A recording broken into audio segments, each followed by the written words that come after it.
خیر و برکت کے 7 سال شروع ہو گئے۔ یوسف علیہ السلام نے ان 7 سالوں میں خوب فصل اگانے کا حکم دیا اور ایک خاص طریقے سے ذخیروں کو چھلکوں سمیت محفوظ کروایا۔ پھر اکال کے 7 سال شروع ہوئے۔ اس اکال نے نہ صرف مصر کے بلکہ ملک کے بہت سے علاقوں کو بھی اپنے لپیٹ میں لے لیا۔ اب کیونکہ مصر بہت خوشحال تھا اس لیے لوگ مصر آنے لگے۔ یوسف علیہ السلام نے 7 سال گیہوں کو بچا کے رکھا تھا اس لیے لوگ مصر آنے لگے۔ فلسطین میں بھی اکال کی وجہ سے فصل ہونا بند ہو گیا۔ یعقوب علیہ السلام اور ان کے بیٹے تک بھی اکال کے اثرات پہنچ ہی گئے۔ ان کے علاقوں میں بھی نہ فصل ہوتی تھی اور نہ ہی گالا ملتا تھا بھی تو بہت مہنگا۔ وہاں خبر ہوئی کہ مصر میں پرانی قیمت میں اناج مل رہا ہے، اس لیے قافلوں کے قافلے مصر آنے لگے۔ یوسف علیہ السلام پرانی قیمتوں میں گالا ضرور دیتے تھے، لیکن صرف اتنا ہی کہ جتنا ایک انسان کے لیے کافی ہو، تاکہ تاجر لوگ مال جمع کر کے اس کو مہنگا کر کے نہ بیچ سکے۔ اس لیے گالا خریدتے وقت سارے گھر والوں کو ساتھ لانا ہوتا تھا۔ اور پھر یوسف علیہ السلام کے سارے بھائیوں نے مصر جانے کا ارادہ کر لیا تاکہ اپنے گھر کے لیے گیہوں لا سکے۔ جب یوسف علیہ السلام کے بھائی مصر آئے تو یوسف علیہ السلام نے ان کو پہچان لیا، لیکن ان کے بھائی انہیں نہیں پہچان پائے، کیونکہ وہ یہ سوچ بھی نہیں سکتے تھے کہ جس بھائی کو انہوں نے کنویں میں پھینک دیا تھا وہ آج مصر کا سب سے عظیم شخصیت بن چکا ہے۔ یوسف علیہ السلام نے ان کی بہت اچھے سے خاطر کی اور ان سے ان کے باپ کے بارے میں پوچھا۔ پھر تفتیش کے بہانے پوچھا کہ کیا ان کا کوئی بھائی بھی ہے۔ بھائیوں نے بتایا کہ ان کا ایک بھائی اور بھی ہے، بنیامین، جس کو ان کے والد خود سے دور نہیں جانے دیتے۔ یوسف علیہ السلام نے انہیں اس سال کے گیہوں دے دیے، لیکن یہ شرط رکھ دی کہ اگلے سال وہ بنیامین کو ساتھ لے کر آئیں، ورنہ انہیں گیہوں نہیں ملے گا۔ یہ اس لیے کہ یوسف علیہ السلام بنیامین سے ملنا چاہتے تھے۔ پھر یوسف علیہ السلام نے اپنے خدمت داروں سے کہا کہ ان کے پونجی کو ان کے سامان میں ہی رکھ دو تاکہ یہ اگلے سال بھی اناج خرید سکیں۔ گھر پہنچ کر بھائیوں نے یعقوب علیہ السلام سے کہا کہ اگلے سال ہمیں گیہوں تبھی ملیں گے جب ہم بنیامین کو اپنے ساتھ لے کر جائیں گے۔ یعقوب علیہ السلام نے ان کے بات ماننے سے انکار کر دیے۔ پھر جب انہوں نے اپنا سامان کھولا تو اس میں اپنے پیسے موجود پائے۔ یہ دیکھ کر انہوں نے یعقوب علیہ السلام کو اور منانے کی کوشش کی۔ پھر یعقوب علیہ السلام نے فرمایا، میں بنیامین کو تمہارے ساتھ تب تک نہیں جانے دوں گا جب تک تم لوگ اللہ کی قسم نہ کھاؤ کہ اسے اپنے ساتھ واپس لے کر آؤ گے۔ ان سب نے اللہ کی قسم کھائی کہ بنیامین کو اپنے ساتھ حفاظت سے رکھیں گے۔ اگلے سال جب مصر جانے کا وقت آیا تو یعقوب علیہ السلام نے اپنے بیٹوں کو نصیحت دی کہ اے میرے پیارے بچوں، تم سب ایک دروازوں سے مت جانا بلکہ الگ الگ دروازوں سے داخل ہونا۔ مطلب یہ تھا کہ تم سب 11 نوجوان بھائی ہو، تمہیں ساتھ دیکھ کر کوئی حسد نہ کر بیٹھے اور تمہیں نظر نہ لگ جائے، کیونکہ نظر لگنا تو حق ہے۔ اور جب سب بھائی مصر پہنچ گئے تو یوسف علیہ السلام نے ان کی پھر سے خدمت کی اور بنیامین کو اکیلے میں بلا کر انہیں گلے لگایا اور بتایا کہ وہ ان کے بڑے بھائی یوسف ہیں۔ پھر یوسف علیہ السلام نے اپنے بھائی کو اپنے پاس روکنے کے لیے ایک ترکیب لگائی۔ انہوں نے ان کے بھائی بنیامین کے سامان میں ایک شاہی پیالہ رکھ دیا۔ جب سب بھائی جانے لگے تو مصر کے رکھوالوں نے انہیں روکا اور ان کی تلاشی لی، یہ کہہ کر کہ شاہی پیالہ کھو گیا ہے۔ بھائیوں نے کہا، اللہ کی قسم ہم چور نہیں ہیں۔ انہوں نے کہا، اچھا، چور کی کیا سزا ہے اگر تم جھوٹے ہوئے تو؟ بھائیوں نے کہا، اس کی سزا یہ ہے کہ جس کا سامان چوری ہوا ہو چور اس کا غلام ہو جاتا ہے۔ پھر یوسف علیہ السلام نے ان کے سامان کی تلاشی کروائی اور بنیامین کے سامان میں شاہی پیالہ مل گیا۔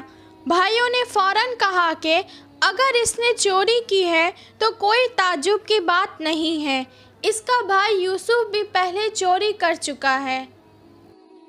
یوسف علیہ السلام کو اس بات کا بہت برا لگا کہ اتنے سال بعد بھی ان کے بھائیوں کا دل ان کے لیے ذرا بھی نرم نہیں ہوا۔ یوسف علیہ السلام نے بات کو ضبط کی اور کہا کہ آپ لوگ بہت برے ہو، جو کچھ بھی آپ بیان کرتے ہو اس کا بس اللہ ہی گواہ ہے۔ اب سارے بھائی یوسف علیہ السلام کی منتیں کرنے لگے کہ اے عزیز مصر، اس کا باپ بہت ضعیف ہے، آپ بنیامین کے بجائے ہم میں سے کسی کو رکھ لیں۔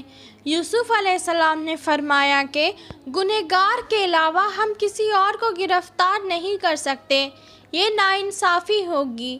وہ سب بھائی بے حد پریشان ہو گئے اور آپس میں مشورہ کرنے لگے کہ ہم بنیامین کو چھوڑ کر کیسے واپس جائیں، ہم کو تو ہمارے والد نے قسم دی ہے۔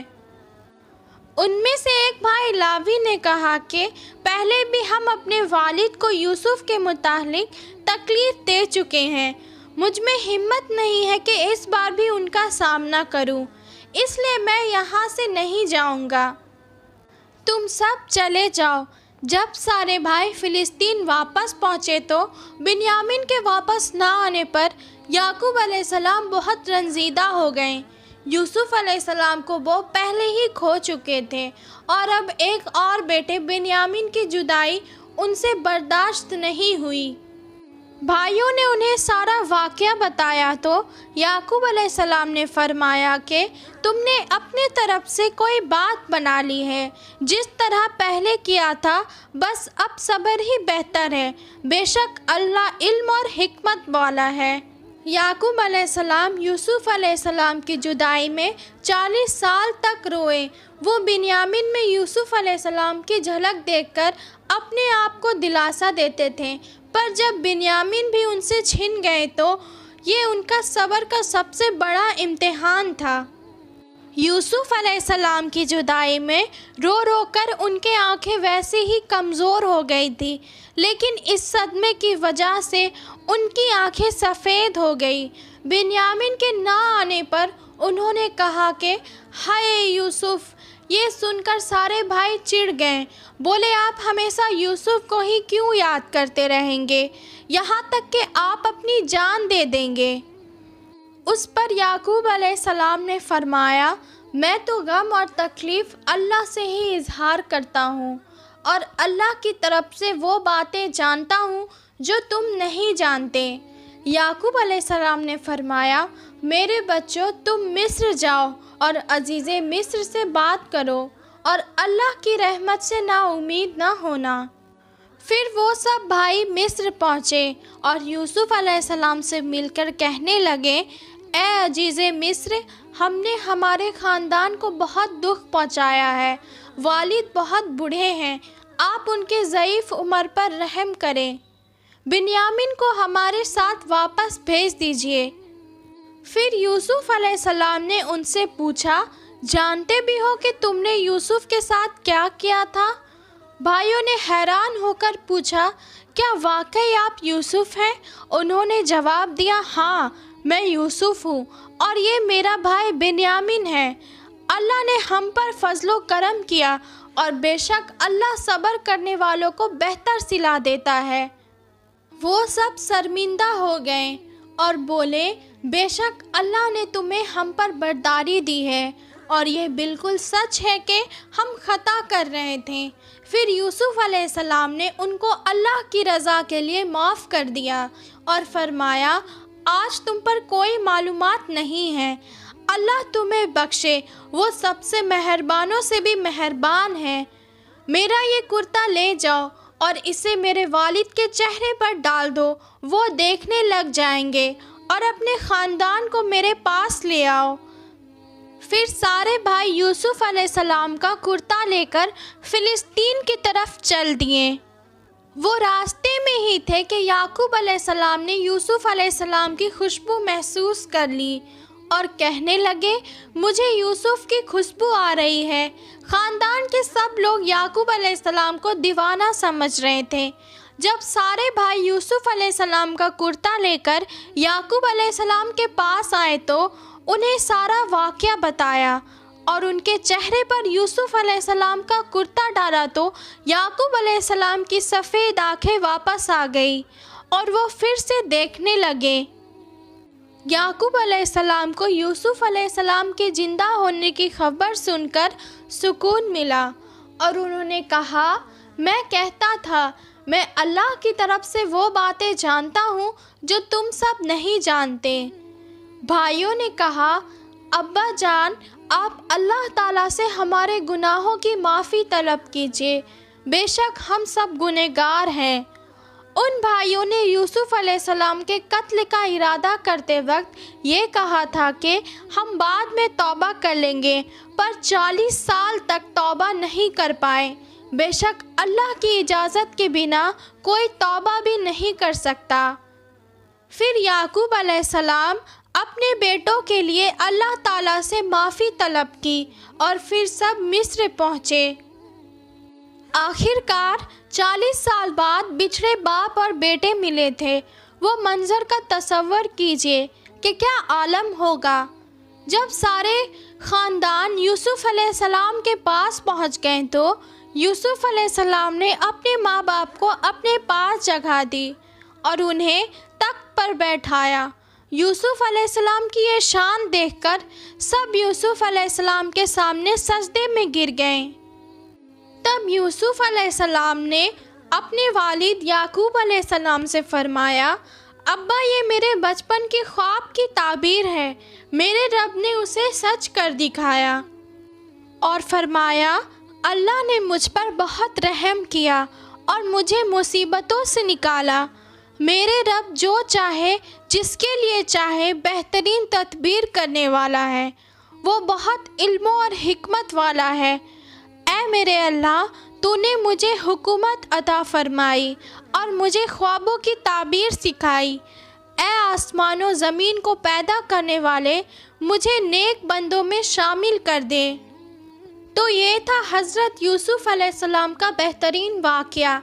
آپ نیکسٹ کون سا واقعہ سننا چاہتے ہیں پلیز مجھے کامنٹ کر کے بتائیں۔ چینل کو سبسکرائب کریں، لائک کریں اور شیئر کریں۔